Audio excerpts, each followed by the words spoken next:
वाले हो? कुछ नहीं, पलटन हाँ, एंड देन के फिटनेस के बारे में। Okay.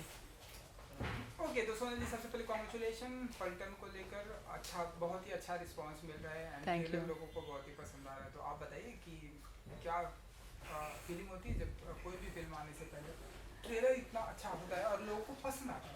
Well I think it's always a good feeling कि जब भी आप कभी भी आप एक फिल्म जब करते हैं तो उसमें आपका पूरा हार्ड वर्क होता है and I think it's a very good feeling जब उसको अप्रिशिएट किया जाता है. But Paltan for me specially is a very special film because as we all know it's very close to I think every Indian's heart because JP Datta sir की फिल्में I think जिस भी actor को करने को मिलती हैं they get a chance to serve their nation in whatever little way possible. So I'm very happy that I'm a part of this. I'm very happy that people are appreciating the trailer, and I just hope that people go and watch the film and they enjoy all the hard work that has been put in. And especially it's very close to my heart also because I'm a Rajput myself and I play a Rajput girl in the film. And एक एक ऐसा incident था जिसके बारे में actually मैंने काफ़ी बात की नहीं है, लेकिन मुझे भी शूट जब मैंने शुरू नहीं की थी उससे पहले पता चला था कि 1962 वॉर जो हुई थी जिसमें चाइना ने सपोजिडली इंडिया को हराया था, उसमें जो दो राजपूत बटालियंस थे जिनको कम्प्लीटली चाइना ने वाइप आउट किया था. And I don't even consider it a war because war तो आमने सामने जब लड़ते हैं तब की जाती है. They had attacked us from the back. So the Rajput battalions, two of them were completely wiped out, and me being a Rajput myself, for me it's my own tribute to the my Rajput brothers and their families that were completely wiped out. Yes, Yeah. And थोड़ा सा आपके character के बारे में जानना चाहेंगे क्योंकि वो ट्रेलर में हमने आपकी वो लाइन देखी जी जो बहुत ही ब्यूटीफुल है, ये मरने मारने की बात मत किया जी करो, जी ऐसे कुछ उसके जी. बारे में जरूर बात करेंगे, लेकिन आपके कैरेक्टर के बारे में थोड़ा सा जानना चाहेंगे। जैसा कि मैंने कहा कि मैं खुद भी एक राजपूत हाँ, हूँ, तो मेरे लिए मैं सबसे ज़्यादा एक्साइटमेंट की तो यही बात थी कि I got to know that I am playing a Rajput girl because the whole attire that Rajput women wear and the grace that they carry themselves off with, it was all very exciting for me, and I have grown up seeing all Rajput women including my mother and my aunts and everyone. So I've always been very fascinated by it. सो वहाँ से मैंने काफ़ी inspiration भी ली और मुझे बहुत अच्छा भी लगा कि मुझे इन रियल लाइफ एक राजपूत रॉयल फैमिली की एक लड़की का किरदार निभाने के लिए मिला. As far as the dialogue is concerned, I think वो डायलॉग में बहुत ज़्यादा मीनिंग है क्योंकि जब एक सोल्जर अपना घर छोड़कर अपनी फैमिली को छोड़कर बॉर्डर पर जाता है लड़ाई करने के लिए, तो आई थिंक हम ऑफ कोर्स जो हमारे सोल्जर्स होते हैं उनके लिए तो आई थिंक हम कितना भी बोल दें वो कम है क्योंकि जो सैक्रिफाइस वो करते हैं वो आई थिंक हम नॉर्मल लोग कभी इमेजिन भी नहीं कर सकते. But I think at the same time कुछ सैक्रिफाइस उनकी फैमिलीज़ का भी रहता है क्योंकि ये एक बहुत ही खूबसूरती से जेपी सर ने एक बात बोली थी कि जब एक सोल्जर अपना घर छोड़कर जाता है तो एक माँ अपने बेटे को ऑलमोस्ट बहुत बड़ी रिस्क लेकर एक इस फीलिंग से भेजती है कि शायद वो वापस आए या ना आए, सिर्फ इसलिए कि जो दूसरी माएँ हैं उनके बच्चे सेफ रह पाएँ. So and I think the same goes with their wives. उनकी जो बहनें होती हैं बेसिकली द होल फैमिली, तो जब वो जिन लोगों को वो छोड़ कर जाते हैं उनकी फीलिंग्स को जो वो डायलॉग है जो मेरा कैरेक्टर है वो दर्शाता है कि how difficult it is for people who are left behind और उन्हें वेट करना होता है, उनके लिए एक एक दिन एक एक पल काटना कितना मुश्किल होता है. जी, स्पेशली कैरेक्टर की बात करूंगा कि या जब एक बॉर्डर पर उनके वाइफ के हस्बैंड बॉर्डर पर होते हैं तब वाइफ की क्या फीलिंग होती है एंड कितना डेली कनेक्ट हो पाते हैं उनसे या फोन पे या मैं एक्चुअली रियल लाइफ में किसी सोल्जर नहीं, की मैं वाइफ फिल्म की नहीं हूँ. बात करना बट चाहूँगा, आई आप थिंक उनसे कितना या कनेक्ट कर आई थिंक पाते हैं। हमारी जो फिल्म है वो 1967 की जो बैटल थी उस पर आधारित है. तो डेफिनेटली उस टाइम पर तो कोई भी जैसे अभी तो फिर भी काफ़ी कम्युनिकेशन बहुत इजी हो गया है, मोबाइल फ़ोन्स हो गए हैं. एक्चुअली वहाँ पर जहाँ पर बॉर्डर्स पर मोस्टली सिग्नल्स नहीं होते हैं, क्योंकि मेरे कुछ रिलेटिव्स अभी भी आर्मी में हैं और हमें हमेशा देखना पड़ता है जब क्योंकि मेरे एक जीजा जी हैं जो जो आर्मी में हैं, और जब भी पलटन का कोई भी नया सॉन्ग आता है या ट्रेलर आया था या कुछ भी नया आता है तो मुझे उनकी तरफ से सबसे पहले मैसेज आता था। लेकिन और मुझे बताते थे कि हमारे पूरे जो आर्मी के ग्रुप्स हैं, उनके व्हाट्सएप ग्रुप्स हैं, उसमें हमारा पलटन का ट्रेलर घूम रहा है या फिर जो भी कोई नया डेवलपमेंट हो रहा है वो डिस्कशंस चल रहे थे। लेकिन जब हमारा लास्ट सॉन्ग रिलीज़ हुआ जिसका नाम है मैं ज़िंदा हूँ, जो मेरा फेवरेट सॉन्ग है फिल्म में, उस सॉन्ग के बाद मुझे उनका कोई मैसेज नहीं आया, तो मैं काफ़ी इंतज़ार कर रही थी। देन फाइनली मैंने अपनी जो दीदी है उनसे पूछा कि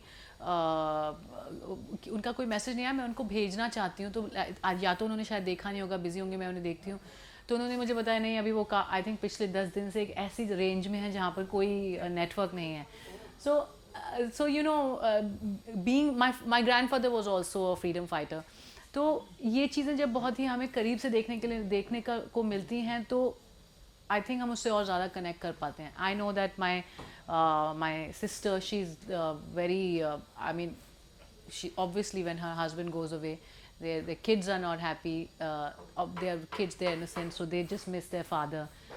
बट आई थिंक जो सबसे बड़ा स्ट्रगल होता है वो वाइफ का होता है, क्योंकि उसे वो फैमिली संभालनी होती है, उसे बच्चों को भी जो छोटे बच्चे होते हैं वो समझते नहीं है, फिर भी उन्हें समझाना होता है कि why their father is not able to spend time with them here, जबकि बाकी सब बच्चों के फादर्स उनके साथ स्कूल आते हैं, उन्हें ड्रॉप करने जाते हैं।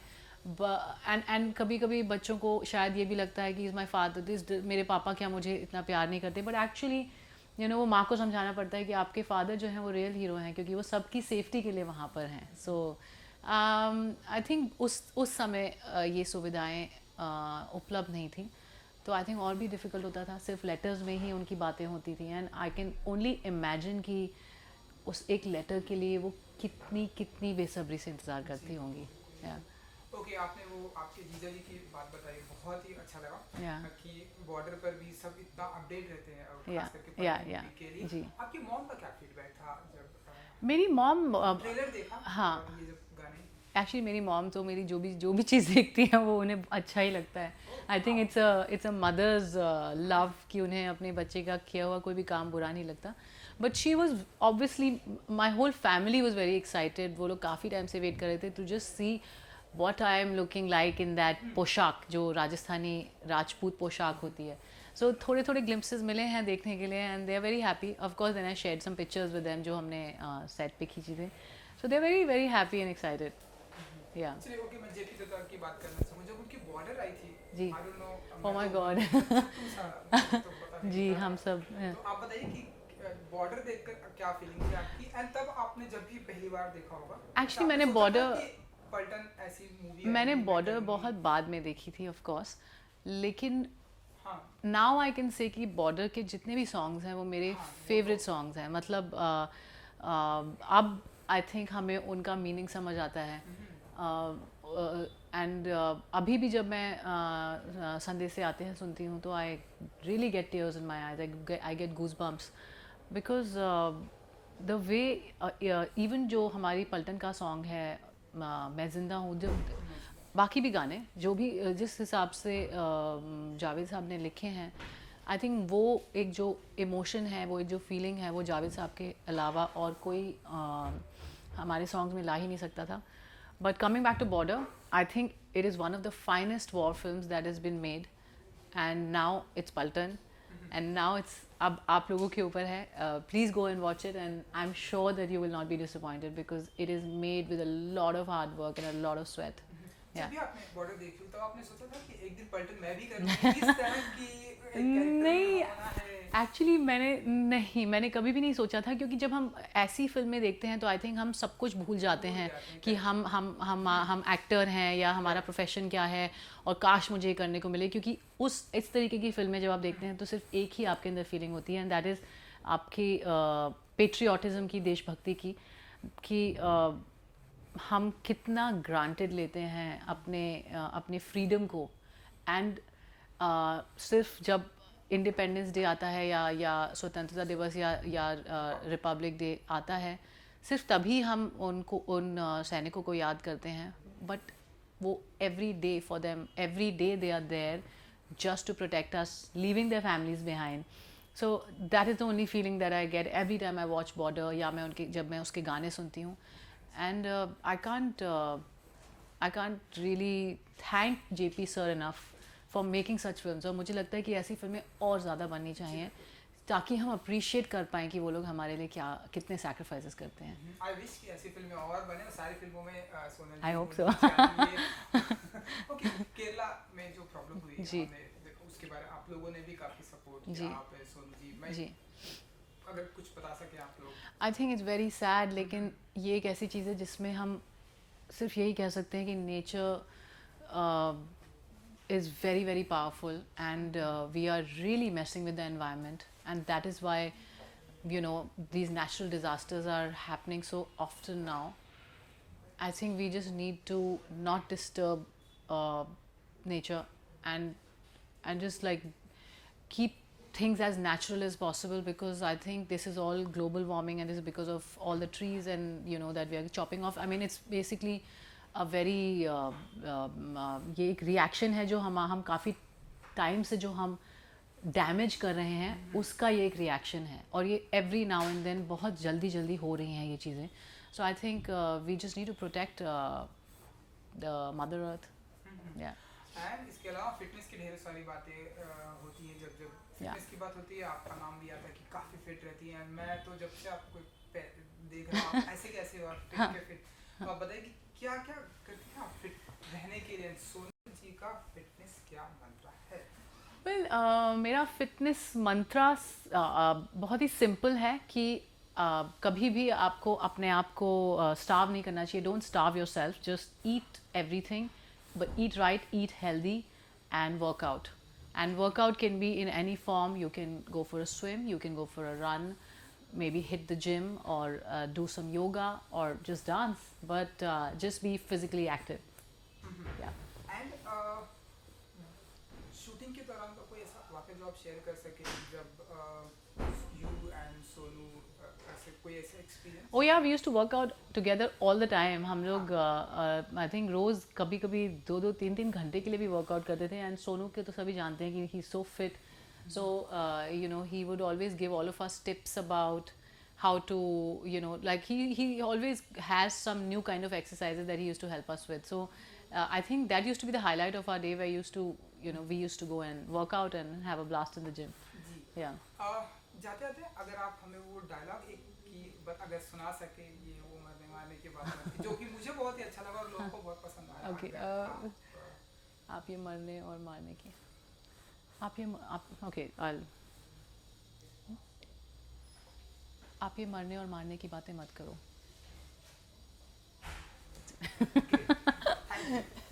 सो 7 सितंबर को फिल्म आ रही है, तो अपने फैंस को कुछ कहेंगे आप? मैं सभी जो दर्शक हैं उनको यही कहना चाहूँगी कि हाँ, इस फिल्म में बहुत हार्ड वर्क हुआ है.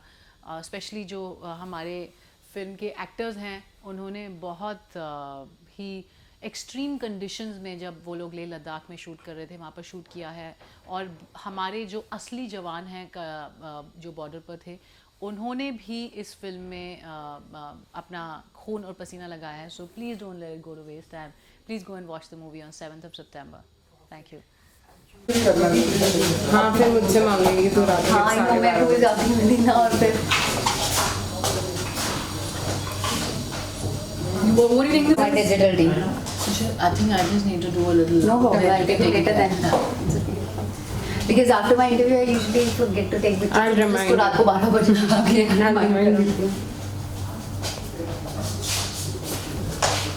Okay. Thank you ma'am.